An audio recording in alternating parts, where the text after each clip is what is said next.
معروف صحافی اور تجزیہ کار نصرت جاوید نے کہا ہے کہ میڈیا کی جانب سے یہ گلہ کرنا جائز نہیں کہ صدر آصف علی زرداری نے پارلیمنٹ کے منظور کردہ میڈیا مخالف پیکا قانون پر دستخط کیوں کیے۔ ایک تو بطور صدر یہ ان کی آئینی ذمہ داری تھی، اور دوسرا ماضی میں میڈیا نے بھٹو خاندان اور آصف زرداری کے ساتھ جو سلوک کیا ہے، اس کے بعد ان سے کوئی امید روا نہیں رکھی جانی چاہیے تھی۔ تازہ سیاسی تجزیے میں نصرت جاوید کہتے ہیں کہ اسلام آباد کے نوجوان صحافیوں کی اکثریت بہت مایوس ہے۔ انہیں قوی امید تھی کہ پارلیمان کے دونوں ایوانوں سے نہایت عجلت میں منظور کروائے پیکا قوانین کو صدر آصف علی زرداری لاگو نہیں ہونے دیں گے۔ ان کا خیال تھا کہ صدر توثیقی دستخط کرنے کی بجائے انہیں نظر ثانی کے لیے پارلیمان کو واپس بھجوا دیں گے۔ وہ کہتے ہیں کہ عرصہ ہوا میری صدر آصف زرداری تو دور کی بات ہے کسی تیسرے درجے کے سیاستدان سے بھی ملاقات نہیں ہوئی، لیکن کئی دہائیاں پرانی وضع کی صحافت کی نظر کرنے کے بعد میں خود کو سیاستدانوں کی دائی سمجھتا ہوں۔ مجھے ان سے ملے بغیر ہی ان کی ترجیحات سمجھ میں آ جاتی ہیں۔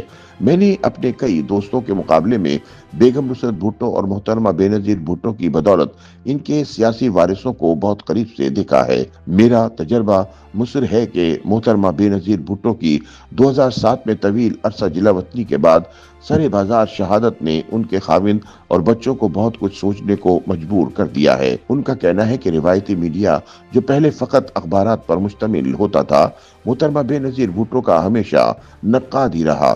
ان کی طویل جدوجہد کے بعد 1988 میں قائم ہوئی حکومت کو پہلے دن سے نقاد پریس کا سامنا رہا۔ محترمہ کے اقتدار سنبھالنے سے قبل ہی فیصلہ ہو گیا تھا کہ 1988 کے آخری مہینے میں اسلام آباد میں سارک کانفرنس کا اجلاس ہوگا۔ اس میں شرکت کے لیے بھارتی وزیر اعظم راجیو گاندھی نے بھی کنفرمیشن بھیج رکھی تھی۔ ضیاء الحق کی فضائی حادثے میں اچانک ہلاکت کے بعد محترمہ بے نظیر بھٹو وزیر اعظم منتخب ہوئیں تو اس کانفرنس کو پروگرام کے مطابق جاری رکھنے کا فیصلہ ہوا۔ یہ کانفرنس محترمہ کی پیش قدمی کی وجہ سے منعقد نہیں ہوئی تھی، لیکن پہلے سے طے ہوئی اس کانفرنس کے انعقاد کو ہماری ڈیپ اسٹیٹ نے میڈیا کے ذریعے یوں پیش کیا کہ جیسے یہ محترمہ بے نظیر بھٹو کی خواہش پر ہو رہی ہے۔ اس میں بھارتی وزیر اعظم راجیو گاندھی کی شرکت در حقیقت پاکستان اور بھارت کے دو نوجوان وزرائے اعظموں کے دلوں میں ابھرتی اس خواہش کا اظہار ہے کہ کشمیر بھلا کر پاک بھارت تعلقات معمول پر لائے جائیں۔ جو تاثر پھیلایا گیا، اسے ٹھوس مواد فراہم کرنے کے لیے خبر اڑائی گئی کہ اسلام آباد میں کشمیر ہاؤس کی راہ دکھانے والی سڑکوں پر لگے بورڈ ہٹا دیے گئے ہیں۔ جب یہ خبر گردش میں تھی تو میں نے ایک کیمرہ مین کے ساتھ رات کے 11 بجے کے بعد اسلام آباد کے ایک نہیں بلکہ 3 مقامات پر کشمیر بورڈ کی تصاویر اتاری۔ دفتر آ کر اس کے بارے میں خبر بنانی چاہی تو مجھے بتایا گیا کہ بہت دیر ہو گئی، جو خبر میں لایا ہوں اس سے دوسرے دن چھاپا جا سکتا ہے، لیکن دوسرے دن وہ خبر اچانک سسٹم سے گم ہو گئی۔ میں اس کے گم ہونے کی وجہ سمجھ گیا، خاموش رہ کر نوکری بچا لی۔ نصرت جاوید کہتے ہیں کہ سارک سمٹ میں بھارتی وزیر اعظم سے باہمی ملاقات کے بعد محترمہ نے راجیو گاندھی کو اس امر پر قائم کیا کہ سیاچن گلیشیئر پر بھارتی افواج کی موجودگی ہر حوالے سے وسائل کا ضیاع ہے۔ بہتر یہی ہوگا کہ دونوں ملک اس گلیشیئر کو فوجی مارکوں کی نظر نہ کریں۔ بھارتی وزیر اعظم کو یہ خیال پسند آیا، مگر تاریخی ریکارڈ گواہ ہے کہ راجیو گاندھی جب وطن لوٹے تو ان کی فوج اور وزارت دفاع نے سیاچن کے بارے میں لچک دکھانے سے انکار کر دیا۔ پاکستانی فوجی اسٹیبلشمنٹ سے اختلافات پیدا ہونے کے بعد محترمہ کی ذات کو براہ راست کردار کشی کا نشانہ بنانے کی بجائے میڈیا کی توجہ ان کے شوہر آصف زرداری کی جانب موڑ دی گئی۔